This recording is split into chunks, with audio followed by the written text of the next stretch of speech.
All right, let me invite everybody to come on in. Please take your seats. We're in for a very exciting talk, and afterwards it'll be followed by a book signing. I'm not absolutely sure that Deepak Chopra needs to sell more books. I think he's sold more books in 1 year than everybody you've ever met in the Aspen Institute has sold in their entire career. But he will be signing books, which will be a true treat for you all. Most of you all know that Deepak Chopra is the poet and the prophet and the evangelist of alternative medicine. But he comes at it with a solid background of science and evidence-based medicine. He has a medical doctor's degree. He is a fellow of the American College of Physicians. He has a deep background in Western science, but he also has a deep appreciation of Eastern wisdom, Oriental philosophy, Buddhist practices. In other words, his wisdom is not Eastern wisdom. His wisdom is not Western wisdom. His wisdom is timeless wisdom. I was reading one of his books, and I just want to give you one quote from his Laws of Dharma.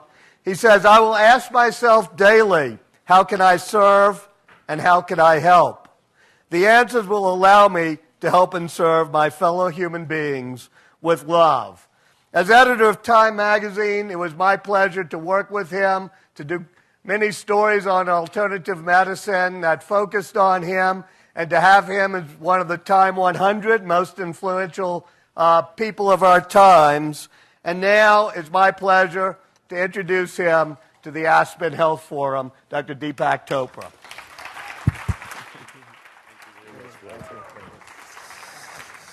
Okay, so I'm supposed to talk about happiness, and I will, but I want to give you a little background, how I end up being here on stage. It's a very long story, but, I didn't ever think that I would be doing what I'm doing. All I wanted to do was stop smoking, and here I am.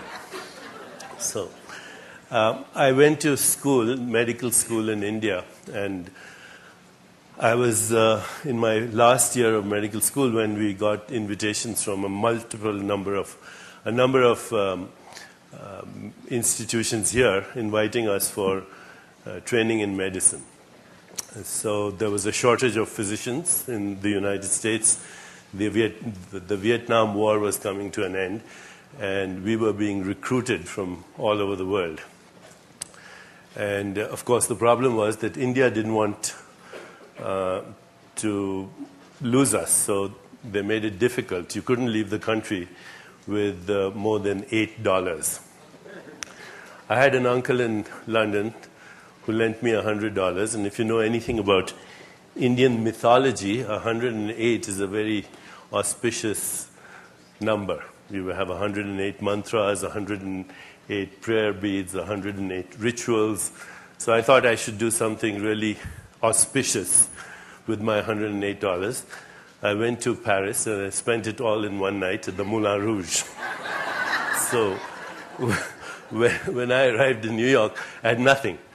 And of course, America has got so many innovative, creative ideas. One of them is a collect call. So I made a collect call to my hospital. And I said, if you need a doctor, which I wasn't, I just finished medical school, wasn't yet a qualified doctor, then you'll have to pick me up. And they were so desperate in this little place called Plainfield, New Jersey, that they sent me a helicopter. So my first experience of the United States is lifting off in a helicopter, looking out of the window, Manhattan, skyline, twilight.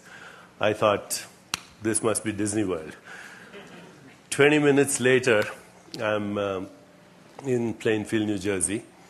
I report to the emergency room, which is supposed to be my first rotation. And the nurse says, you should rest, get over your jet lag. You're not supposed to start for another 4 hours or so. So I go to my dormitory, and I switch on the television set. Now, in 1970, there was no TV in India. I'd never seen television. Switch it on, it's in color. And I'm totally captivated. I'm watching Wimbledon, and suddenly they interrupt the program and they say, There's been a shootout at the local bank. Policemen have been wounded, and they're being brought to the emergency room where I'm supposed to work. I had passed all my exams, but I'd never actually seen a patient. So I had my first attack of acute panic. Shortly thereafter, the nurse calls me, and she says, "Dr. Chopra, we have an expiration." I had no idea what that word meant, but of course I didn't want to let on, so I said, "You bet, I'll be there." So quickly bounded down the stairs, and the nurse showed me to a room. There was a dead person, lots of machines, no people. In India, it was the other way around, lots of people, no machines. And I looked at this dead body, and I said to the nurse, I said, "He's dead." And she said, "I told you, we had an expiration." But my internal dialogue was, if the patient is already dead, why do they need a doctor? So I said that to her. I said, "He's already dead. What do you want me to do?" And she looked at me and she pointed her fingers at me like this. She said, "Pronounce him." I knew I was in a different world. Okay. Your soul couldn't leave your body till a medical deity, otherwise known as MD, said, "You're free now, I release you." But it's very interesting how the public projects on MDs. We are literally MDs. We're like shamans. We don't wear leather. We don't wear leopard skins. We wear white coats. We don't have feathers around our neck. We have a stethoscope. We don't chant Aborigine mantras. We chant Latin mantras. We don't dance around a fire. We dance around a CAT scanner. But there's a lot of projection, most of it unwarranted. And we have our own rituals. I knew that she wanted me to examine the pupils and do all my rituals in the face of the obvious. So having learned English in India, which is a little different from American English, I asked her for a torch, which is the English word for a flashlight. I said, "May I have a torch, please?" And she looked at me, and there were people outside now watching us, and so my nurse looks at the nurse outside, and she says, "He wants a torch." And the nurse outside looks at me, and she kind of looks me up and down, and she says, "Maybe he wants to do a cremation." So that was my introduction to American medicine. But here's what happened. In 8 hours, I found out that I had an addictive personality. I was totally addicted to the adrenaline rush of being in the emergency room. It was so exciting. It was the feeling of power, in a sense. And I was also discovering that I had surgical skills. And my mindset was, boy, I want to see the next patient. And the bloodier it is, the better. There was no sense in me at that time. And I looked around. There was no such thing as compassion. There was no such thing as this patient is suffering.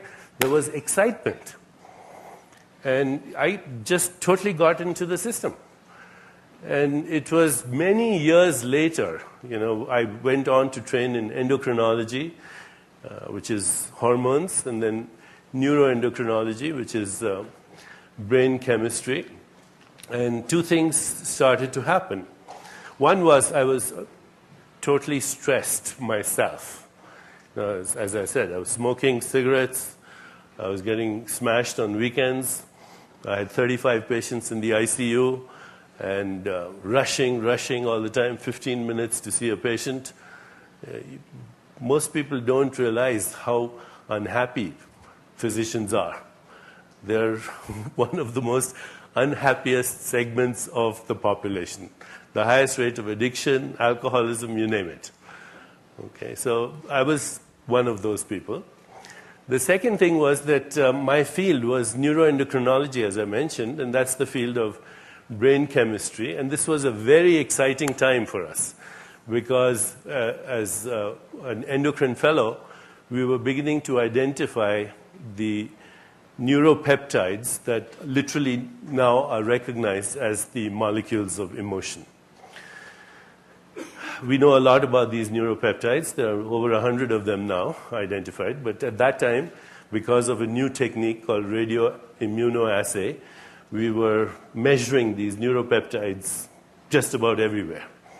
And to some of us, it was very clear that wherever a thought goes, wherever an emotion goes, a molecule follows. And these molecules of emotion were identified as neuropeptides. Neuro because they were in the brain, peptides because they're protein molecules. Soon we discovered that there were receptors to these neuropeptides in every part of the body that we looked at. So when people started to look at immune cells, for example, there were little receptor sites for these peptides, the molecules of emotion. So your immune system, which helps you fight, amongst other things, cancer, infection, the ravages of aging, your immune system is eavesdropping on your internal dialogue. Somebody inside you is having a conversation with themselves all the time. In a moment, let's try and figure out who this person is and what their local address might be for the time being. But I think you'll agree, whoever this person is, he or she or it never shuts up. This conversation is going on all the time. It's happening right now as you're evaluating what I'm saying. It happens in your dreams. It happens in your sleep. And your immune cells are listening. Not only are your immune cells listening, they are participating in this conversation. Because immune cells make the same peptides that your brain makes when you experience emotions or thoughts. If you ask a good neurobiologist today, what's the essential difference between the immune system and the nervous system? If they've kept up with their science, they'll tell you there is no difference. The immune system is a circulating nervous system. It remembers, it makes choices, it has memory, it learns from its ancestors, and so on. To make things even more interesting, when we started to look at other parts of the body, stomach cells, for example, same thing. So today, if you say, I have a gut feeling about such and such, you're not speaking metaphorically at all. You're speaking literally. Your gut makes the same chemicals that your brain makes when you think. In fact, I would suggest that you can trust your gut feelings a little more because your gut cells haven't yet learned how to doubt their own feelings. 65% of our heart cells today are known as neurocardiocytes, which means that while the heart acts as a pump, a mechanical pump, it also makes the molecules of emotion. So today, if you say, my heart is weeping with sadness, or it's full of joy, love, compassion, your heart is a different heart structurally because it's made up of molecules. Your heart is made up of molecules. Those molecules are different in different states of awareness, different states of consciousness. Well, to make a long story short, this was a big breakthrough for those of us who were interested in this field, which subsequently came to be called mind-body medicine, which is really not totally accurate because it's a deeper understanding of how consciousness influences our biology. But for us, the most important breakthrough was that, the mind had escaped the brain. It's not in the brain. It only speaks in English with an Indian accent in the brain. Your mind is in all the cells of your body. In fact, one of my colleagues who later on became the chief of brain chemistry at the NIH and then professor at Georgetown, Candice Burt, who wrote the book Molecules of Emotion, she would very frequently say, even in those days, that your body is your mind. Your body is your mind. In fact, she said, it's the battleground where you wage the wars with yourself. And she said that 35 years ago. In any case, for me, two things started to happen. First, a personal quest, trying to understand why people want to be healthy. You ask somebody, why do you want to be healthy? And they'll give you many reasons, but ultimately, if you keep saying why, they'll say, I want to be happy. Or why do you want to be successful? Or why do you want a good relationship? Or why do you want to make money? Or why do you want to do anything? I think the final answer is always happiness. It's the goal of all other goals. So this became a personal quest for me. What makes people happy?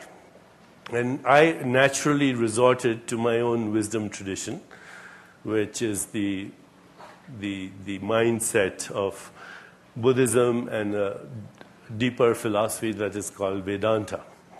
But in the meanwhile, I was also talking to brain researchers here and scientists who actually do study happiness. And I think it's important to understand that when you're happy, your biology is different, first of all. And when you have an internal state of joy, when you have an internal state of happiness, when you're experiencing love or compassion or any of these emotions that we call spiritual emotions, your biology is quite different. This morning I mentioned that your body makes oxytocin and serotonin and opiates and dopamine, which are not only antidepressants, but have a lot of other kind of consequences. People have more self-esteem when they're happy. Their biology behaves differently. Their immune system functions differently. So happiness has biological consequences that have directly to do with your health. So a few years ago, His Holiness the Dalai Lama, who's been here at the Aspen Institute, he asked a number of scientists in the field of what is called positive psychology to come up with what is the research on happiness. And believe it or not, the scientists came up with what they call the happiness formula. So here's the happiness formula. Happiness, H, is equal to three things. The first is something called the brain set point. And I'll explain what that is. So the first is a set point in the brain. The second is conditions of living. So happiness is equal to S plus C, conditions of living. And the third is voluntary actions, voluntary choices. So H is equal to S plus C plus V, according to these brain scientists. Okay, so what's the brain set point? Brain set point is a mechanism which we acquire in childhood as a result of conditioning. And basically, there are two categories that the scientists divide people in. One is people who look at a situation and see a creative opportunity. Other people look at the same situation and see a problem. Obviously, the people who see problems are the unhappy people, and the people who see opportunities are the happy people. According to this research, the brain set point determines, and I'm quoting the research, so it's not mine, the brain set point determines about 43% or 42%, somewhere in that range, to your total happiness experience. Can the brain set point be changed? Because it's conditioned. It's a result of your childhood, your upbringing, and according to some people, even genetic. But that's another story. I'll talk about genes in a moment. Can it be changed? And yes, it can be changed. Of course, temporarily, it can be influenced even by antidepressants, but that's not a long-term solution. It can be changed by cognitive therapy, which is a form of therapy where you question your limiting beliefs. And apparently, the brain set point is influenced through meditation. When you practice stillness, self-reflection, reflective self-inquiry, quieten your internal dialogue, you have the secretion of these peptides in the frontal cortex that actually changes your brain set point. So it can be changed. That's about 42-43% of your happiness experience. The second component of the formula is conditions of living. And primarily that refers to, basically financial conditions of living, but also to, what's happening in your life. Are you in the midst of a divorce? Have you had an injury? Are you in physical pain, etc.? interestingly enough, this part of the formula, according to the research, contributes about 7 to 11% of your total happiness experience, which is not very significant if you think about it. So if you win the lottery today and you win $20 million, you'll be ecstatic for a while, but at the end of 1 year, all the research shows that you'll be as happy or as unhappy as you were before you won the lottery. Your basal set point doesn't change by winning the lottery. In fact, in 5 years, you'll probably be much more, you'll be unhappy than you were in the beginning, because now you're worrying about the stock market and this and that. Before, you didn't know what it was. So financial security does not really give much, is not a big contributor. In fact, the research suggests that there are two categories of people that are definitely unhappy: the extremely rich and the extremely poor. The extremely rich are unhappy because all they think about is money. And the extremely poor are also unhappy because all they think about is money. And happiness is not having to think about it. So it adds about 7 to 11%. What was even more interesting is that if you have a devastating experience, like a messy divorce, or you lose a family member, or you get paralyzed after an accident, within 1 year you'll have recovered, which is amazing to think about it. You know, you see this person who's paraplegic, and their life you think would be finished forever, but within a year or two, you know, human consciousness is so flexible that they adjust. In fact, they find reasons for living that they hadn't before. So once again, the second, conditions of living, is a very minor component to your overall happiness experience, which still leaves about 50% of the happiness experience, which is voluntary actions. And what the research showed is that every day you can make choices that either are for your personal pleasure, and so personal pleasure in this country apparently fell into the following categories: sex, going out for dinner to a fancy restaurant, and a big one was shopping. Apparently people really enjoy that experience and gives them a lot of pleasure. So if you make voluntary choices every day that are for your personal pleasure, that will give you a transient experience of happiness, maybe a day or so. And the other category of voluntary choices is those choices that make other people happy, or those choices that give you meaning and purpose and give you creative expression. In fact, the research showed that the easiest way to be happy is to make somebody else happy, period. So that's the formula, the happiness formula. About a year ago, we were with His Holiness in Vancouver, and somebody, you know, after having presented this research, somebody said, so if we do this, you know, if we practice, we change our brain set point, we make other people happy, and, you know, does that guarantee happiness? And His Holiness said, no, it will make you happier, but it won't make you happy.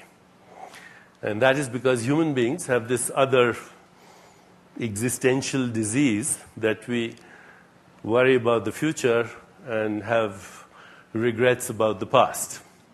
We have resentments, grievances, regrets, shame, all those wonderful emotions that guarantee our unhappiness.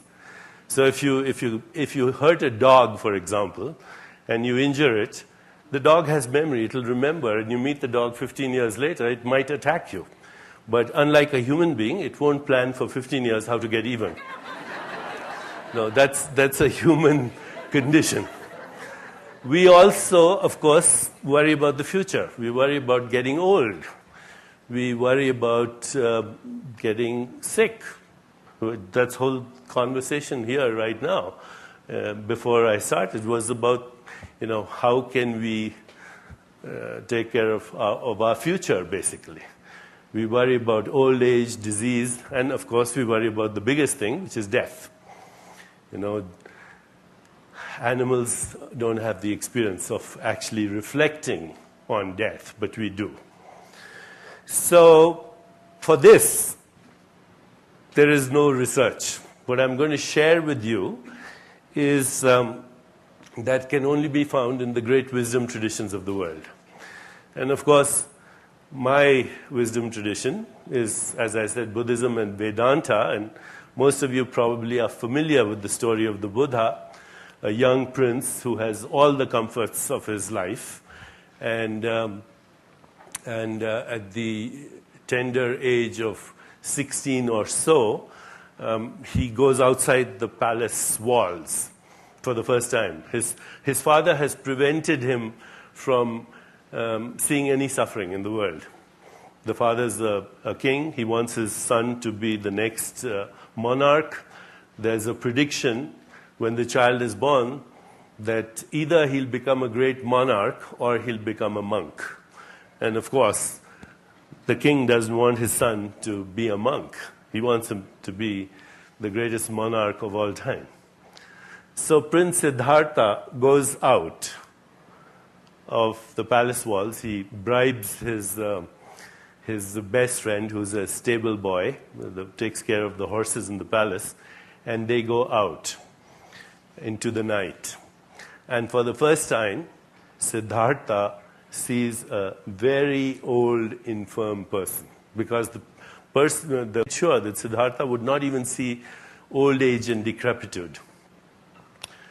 And so he asks his friend, "What's that?" And his friend says, "That's extreme old age and decrepitude." And Siddhartha says, "Does that happen to everyone?" And his friend says, "If you live long enough, sure, it's a high likelihood."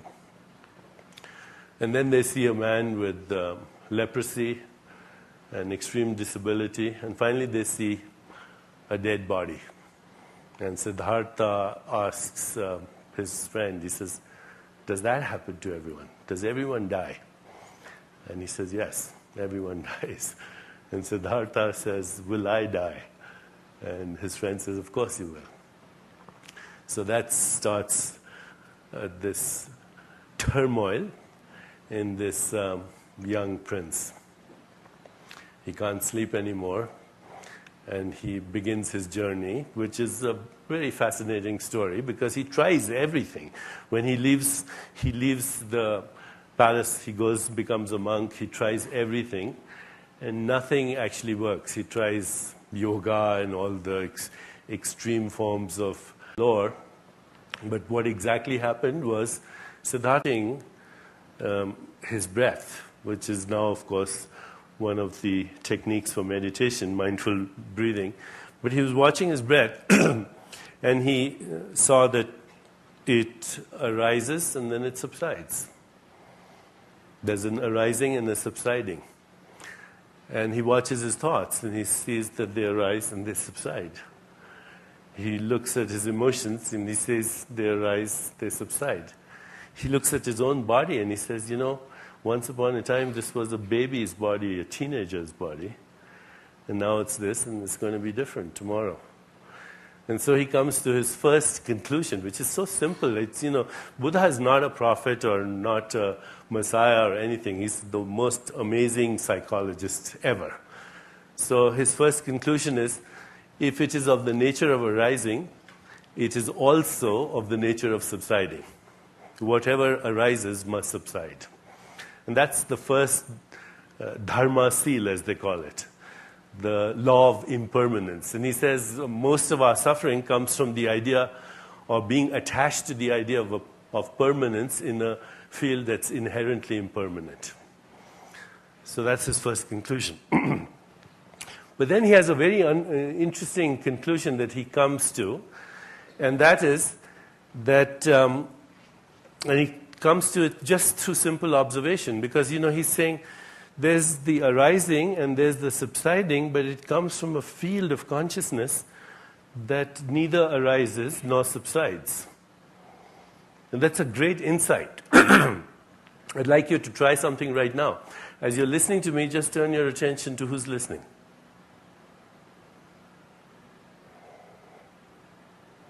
So as you're listening to me, become aware of the listener. And there's a core consciousness there. Buddha never never used the word soul, but that's what the Vedantists call that core consciousness. And that consciousness was there when you were a baby, was there when you were a teenager. You had a different body, different mind, different emotions. And he came to a very interesting conclusion. He said, hang on to this, because the only part of you that is neither arising nor subsiding, it's transcendent. He never used the word soul because he wasn't a religious person. But there's a core consciousness, a background of non-change in the range. And he said, this is your ticket to freedom. So with this, he came to certain other conclusions. One of them was that when you get in touch with your core consciousness, you also realize that there's no such thing as a separate self. Your body is recycled earth, water, and air. Your emotions are recycled energy. Your thoughts are recycled information. Your personality is recycled relationships. So, there's no such thing as a truly separate self. And when you go a little deeper, you'll find through your experience, not through some intellectual inquiry, but through direct experience, that you and what you call yourself are inseparable from all that exists. And when you experience that, he said, you will have what the Buddhists call divine attitudes. And he described them as 4. Number 1, loving kindness, which is a very Buddhist phrase. Number 2, compassion. Number 3, joy at the success of others. And number 4, equanimity. And you can't act these out. You can't pretend to have these. You can only have these attitudes if you have experienced that part of your being that is connected to all that exists. And this was a great insight 2,500 years ago. So he said there's no separate self. And then he also said, which is really so counterintuitive, but so true, he said there's no such thing as linear cause-effect. And there are no such things as objects by themselves. In fact, one of his sermons, he was holding a flower in his hand, like that. Can you hand me that flower for a second? Just one flower? Yeah, just one flower. So here he is in the Deer Park in Benares, and he's holding a flower in his hand, and there are about 12, 15 people, and they're all in silence. And one of them, his disciple Ananda, suddenly gets it. And so he says, tell me what this is. And Ananda says, this is rainbows and sunshine and earth and water and wind and air and the infinite void and the whole universe pretending to be a flower. So just like there's no separate self, every object is a conspiracy of the total universe. And what he called interdependent co-arising. That everything that happens in the world is an interdependent co-arising from the level of consciousness we're in. In any case, that's 2,500 years ago. But today, science, in its cutting-edge research, is asking the most important question that humanity has asked for thousands of years. So we've asked questions for thousands of years. Is there meaning or purpose in our existence? Is life an accident? Is everything random? Do we have a soul? Does God exist? What happens to die? And if God exists, does God care about us? And, we've had to resort to the wisdom of great seers, the wisdom of great prophets, and yet we've come so far in our understanding of the nature of the universe that some of that wisdom or some of the religious literature that we have access to, we find very disconcerting because it has nothing to do with what we know about the world through science. It really has answers to some of the big questions. But so we know about evolution, we know cosmology, we know about the Big Bang. But one of the things that science is still struggling with, consciousness. And for 300 years, more or less, science has ignored the nature of consciousness. It's not our business. It's the business of religion. But after all, consciousness is an aspect of our existence. We are conscious beings. And so in the last maybe 50 years or so, there have been two schools of thought looking at consciousness.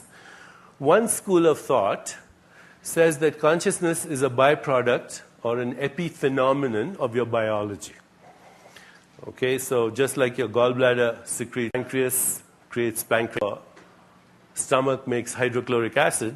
So if you have thoughts and feelings and emotions and desires and imagination, if you fall in love, if you believe in God or heaven or hell or salvation or damnation, it's the dance of molecules. We'll figure it out. But the more we learn about the nature of our brains, the more elusive consciousness becomes. I want to share this with you because it's so important, because there's a new science that is creeping slowly, and it's slowly gathering momentum, which says that consciousness is not a product of our brains, but consciousness is the ground of existence which localizes through our brain. But I'll come to that in a moment. Let me just take you through an experience, okay? Imagine right now, and you don't have to close your eyes, imagine that you're looking at a beautiful sunset over the mountains. Do you see a picture? Do you have the experience that you're seeing a picture of a sunset, right? Where is that picture? If I went inside your brain, do you think I would see a picture of a sunset?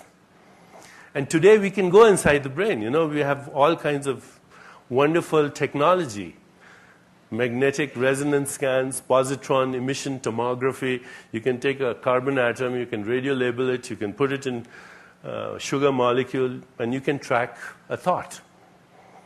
So what do I see when I go inside your brain? When you're looking at a beautiful sunset, all you're seeing is synaptic networks with electrical firing, basically electromagnetic currents that go on and off in your brain. There's no picture.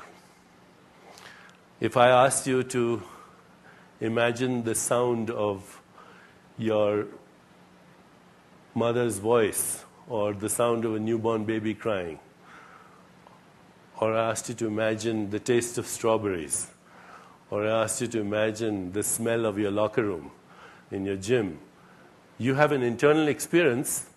That experience is in your consciousness, not in your brain. Okay, what's in the brain? Synaptic networks that fire on-off signals. Now here's something else. You're looking at this flower, and you say, what color is it? Red, right? So you say, that's the nature of this flower. But let's examine this just for a moment, okay? There are electromagnetic waves coming from here, photons, to your eyes, and those photons have no color. Okay? If they had, we'd see red beams of light going from here to your eyes. Okay? They're invisible. Those photons are totally invisible. They're going from here to your brain, and they have no color. They're just a particular frequency of electromagnetic radiation. In turn, when they cause disturbances in your retina, they send an electrical impulse to your brain, has no color.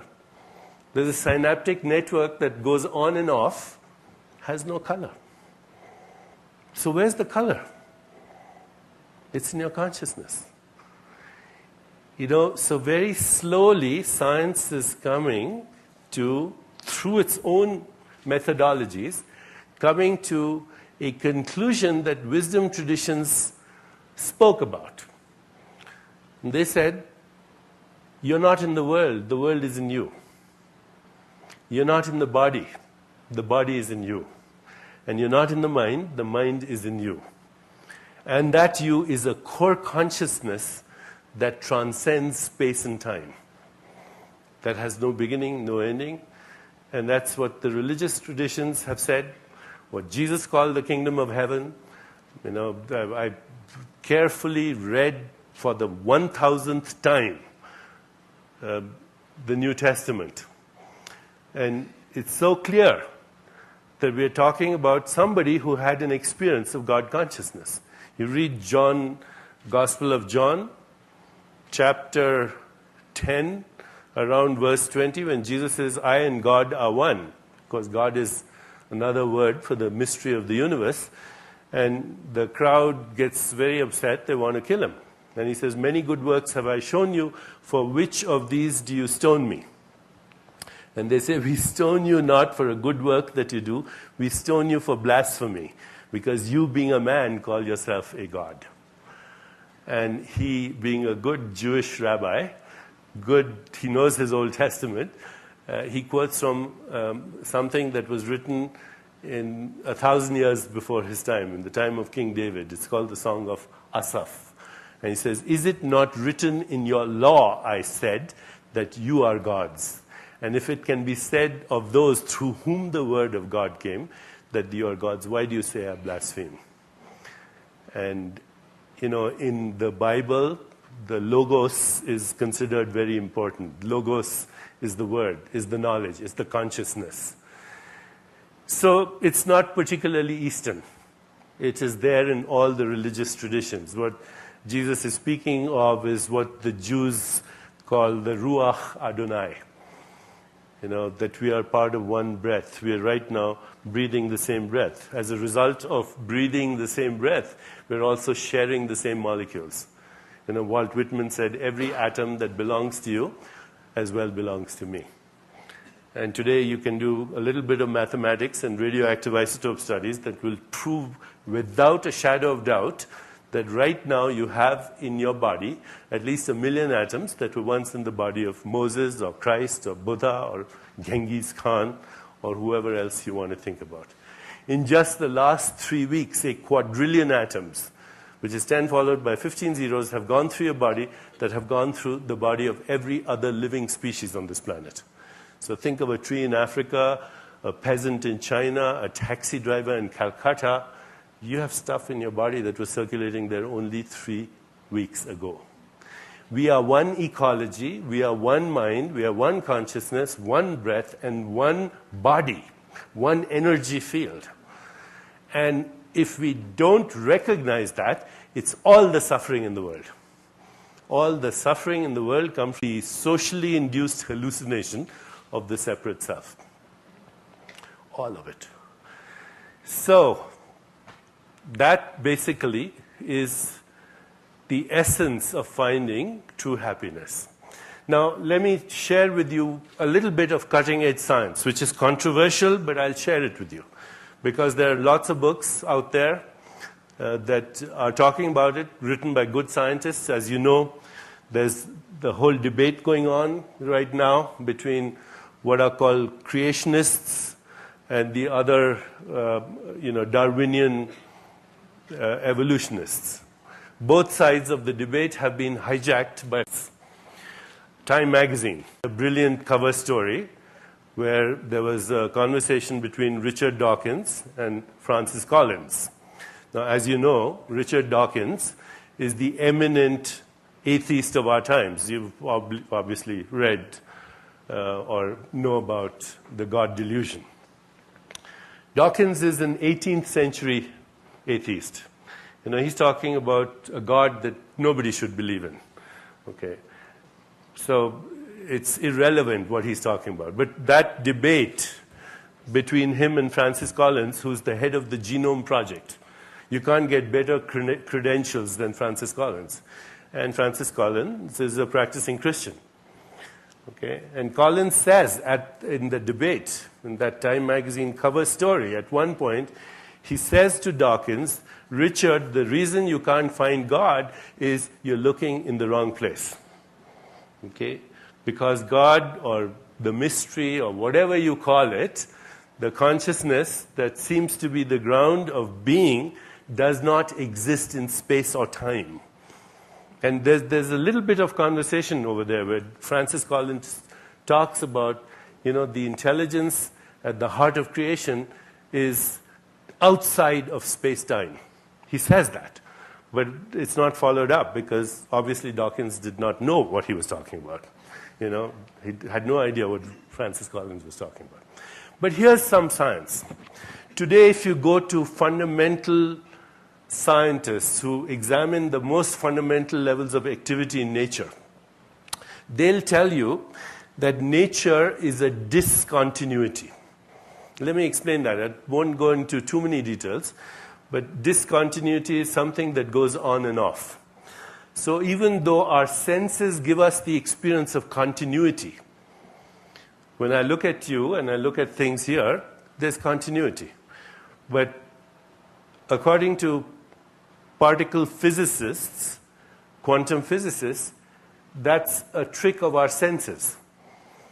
The essential nature of the physical universe is that it's not physical. It's a fluctuation of energy and information in a huge void. And, you know, we don't need to think of this as a speculative idea. It's the basis of our technology. Today, if you can send somebody email or surf the information highway on the internet or text message someone, it's all based on a very fundamental premise in science. And that is that the essential nature of the material world is that it's not material. That the essential nature of the physical world is that it's not physical. That the essential stuff of the universe is non-stuff. It's the basis, as I said, of all our technology that we take for granted today. And at the most fundamental levels, this is energy and information that's vibrating at the speed of light. So if you go to a movie, for example, you see continuity on the screen, but when you go to the projection room, you see that a movie is a series of still frames that goes on and off. But if I move the reel fast enough, about 24 frames a second, then I see a movie, a motion picture. It's not a motion picture. It's the still frames going on and off. If you've seen old Charlie Chaplin movies, you see how jerky they are because the frame wasn't moving fast enough. Okay, when you see a Christmas light going around a Christmas tree, there's no light actually traveling around the tree. Light bulbs are going on and off in a certain sequence. And your senses are not sharp enough to see that. Okay, so like that, according to particle physicists, everything in nature is the expression of discontinuity. Photons, electrons, subatomic particles that are going on and off. We cannot perceive that with our senses. But your physical body is doing the same thing right now, at that level. And the essential question in science is not what's in the vibration, but what's in between the vibration. What's in the discontinuity? Okay, so between this vibration and this vibration, there's a little space. What's happening there? And I'm going to share with you 5 insights that are not controversial. Okay, they're not controversial. They're today's science, if you keep up with the science. I'll tell you what the controversy is in a moment. But the 5 things that all scientists agree about the discontinuity. First thing they say, that the discontinuity has no energy, no information, no space-time, and no objects. No energy, no information, no space-time, no objects. So what's there? And the best answer that science can give is there are infinite possibilities. They say it's a superposition of fields of possibility, number 1. Number 2, the discontinuity is a field of non-local correlation. It's a huge history. I'm not going to go into it, but pick up the April issue of Scientific American. It's got the picture of Einstein on the cover, and it says, "Was Einstein wrong?" And it's the whole history of what science today refers to as entanglement, which means everything in the universe is correlated with everything else in the universe. And this is faster than the speed of light. It's instantaneous. It's synchronistic, and it's simultaneous. So, and it explains how biological organisms and nature functions not one thing at a time, but everything all at once. And the human body, for example, has 100 trillion cells, which is more than all the stars in the Milky Way galaxy. Every cell in your body is doing 100,000 things per second. And every cell instantly knows how to correlate its activity with every other cell. How does a human body think thoughts and play a piano and kill germs and remove toxins and make a baby all at once? And while you're doing that, your body can track the movement of stars and planets because your biological rhythms are the symphony of the whole universe. Okay, so that's the second attribute of the discontinuity. The third attribute is something called uncertainty. The deeper you go into it, the more uncertain the laws of nature become. Now, I was speaking to my friend Ellen Langer, who's a professor at Harvard now, but she was one of our colleagues when we were all students in Boston 30 years ago. And Ellen Langer said the most cruel mindset you can have is certainty, because it kills your creativity. Nature at a fundamental level proliferates with uncertainty. And the more the uncertainty, the more the creativity. Nature is constantly taking quantum leaps of creativity. That's the heart of this debate between evolutionists and creationists, because they're not looking at the inherent creativity of nature, which is so prolific that it's unimaginable. So that's the fourth quality of the discontinuity, creativity.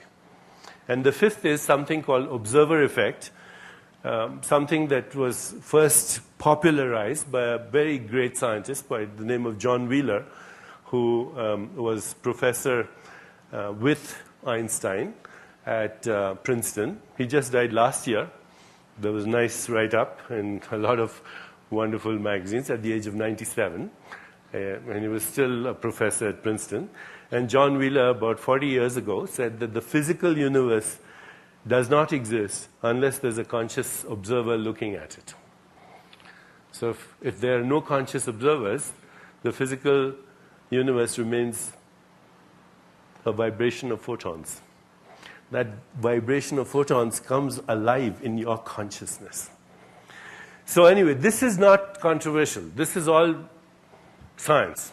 The controversial part is that there's a cutting-edge number of scientists who are just at the cutting edge of what we call neuroscience, quantum physics, mathematics, who are saying that the discontinuity is consciousness. That it is the ground of being that differentiates into everything that we call energy, information, space-time, and the objects of matter. And as I said, this is controversial, but there's a lot of scientists who are saying. The wisdom traditions, the one that I come from, says there are 4 ways to do it, to get in touch with this experientially, to get in touch with, this part of you which is divine, for lack of a better word, where you have these qualities of compassion and love and kindness and understanding and intuition and insight and inspiration and imagination and creativity. And these 4 are referred to as the 4 types of yoga. Yoga is such a popular word now. It's become mainstream. But I don't think most people know that yoga means the same thing as yoke or union. So when Jesus says, "My yoke is easy and my burden is light," he's talking about yoga, the connection to the source. Okay? And it's actually quite simple. 4 types of yoga. The yoga of being, the yoga of feeling, the yoga of thinking, and the yoga of action. So we start out as beings. When a child comes into existence, it's pure being.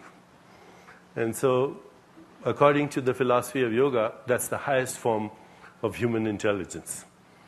Because the intelligence at the heart of the universe is going through this baby without any editing. That's why a child is the most intelligent part of the human species. The second, and the yoga of being, you access that through silence, through reflection, through prayer, through meditation. The second yoga is the yoga of feeling. the second highest form based on the yoga of being, and that is the experience that we call love and compassion. That love and compassion are not mere sentiments, they are the ultimate truth at the heart of creation, where everything is inseparable. And when you experience that, you cannot help but experience love and compassion. The third yoga is the yoga of thinking, and the highest form of thinking is creativity, because we participate in the creative process of the universe. Our consciousness is one with the consciousness at the heart of creation. So that's the third highest form of human intelligence. And the fourth highest form of human intelligence is doing, which comes last, because we are human beings first, human feeling second, human thinking third, and human doing last.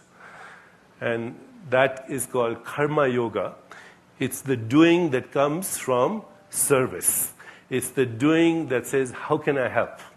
It's the doing that says that my purpose in life is to be an instrument for that intelligence to choose evolution over entropy.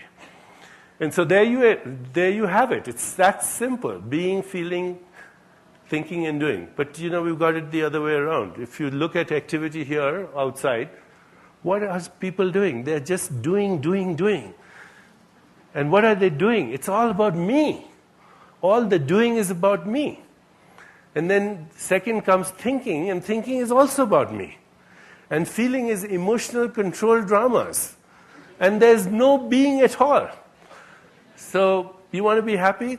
You have to reverse the whole thing. Start with being, get into the feeling that is the most authentic feeling, and then from there access your creativity and help the world become a better place. Thank you very much.